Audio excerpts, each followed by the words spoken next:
এবারে রায়গঞ্জ থেকে মালদা রুটের বেসরকারি বাস ধর্মঘটের ডাক দিল Uttar Dinajpur bus minibus owners welfare association. এ বিষয়ে বৃহস্পতিবার সন্ধ্যায় রায়গঞ্জের সাংবাদিক বৈঠক করেন সংগঠনের সাধারণ সম্পাদক প্লাবন প্রামাণিক। তিনি জানিয়েছেন, উত্তর দিনাজপুর আঞ্চলিক পরিবহন দপ্তরে নতুন আধিকারিক আসার পর থেকে গাড়ির মালিকানা ও রিপ্লেসমেন্ট অর্ডার সহ একাধিক ক্ষেত্রে ঠিকমতো কাজ হচ্ছে না।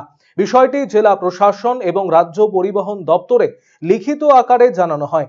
তারপরই এ জেলার বাস মালিকদের ওপরে জরিমানা সহ বিভিন্ন শাস্তিমূলক ব্যবস্থা গ্রহণ করা হচ্ছে। এর প্রতিবাদেই বাস ধর্মঘটের সিদ্ধান্ত। শুক্রবার থেকে অনির্দিষ্টকালের জন্য মালদা রুটে বেসরকারি বাস বন্ধের ঘোষণা করেছেন প্লাবন বাবু।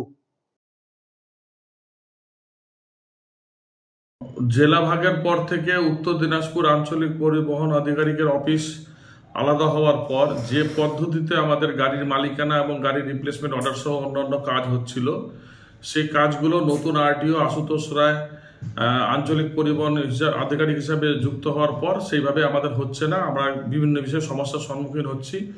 বিষয়টি আমি বারবার জেলা শাসককে বলেছিলাম। জেলা শাসকও সেইভাবে আমাদের কোনো পদক্ষেপ না নেওয়ায় আমরা পরিবহন মন্ত্রী এবং পরিবহন সচিবকে লিখিত আকারে অভিযোগ জানিয়েছিলাম। সেই অভিযোগ জানানোর পরিপ্রেক্ষিতে 11/2/2024 আমাদের গাড়িগুলোতে কিছু গাড়িতে দেখলাম, দুটো গাড়িতে আচমকাই 10,000 টাকা করে জরিমানা করা হলো। তার কারণ যে গাড়িতে স্পিড মিটারের তার নাকি খোলা। আমরা উত্তর দিনাজপুর জেলা প্রশাসনকে বলেছিলাম যে আপনারা 29 তারিখের মধ্যে মালদা জেলার গাড়িগুলো কি দেখুন যে মালদা জেলার গাড়িগুলোতে স্পিড মিটার তার লাগানো আছে কি না নেই। আর মালদা জেলার আমরা যেটা পরবর্তীকালে জানতে পারলাম যে উত্তর দিনাজপুর জেলার আঞ্চলিক পরিবহন আধিকারিক আমরা যে পরিবহন মন্ত্রী বা সচিবকে অভিযোগটা করেছিলাম, সেই অভিযোগটির প্রতিলিপি তিনি পাঠিয়ে দিয়েছেন মালদা আরটিও অফিসে, যাতে আমাদের বিরুদ্ধে শাস্তিমূলক ব্যবস্থা নেওয়া হয়।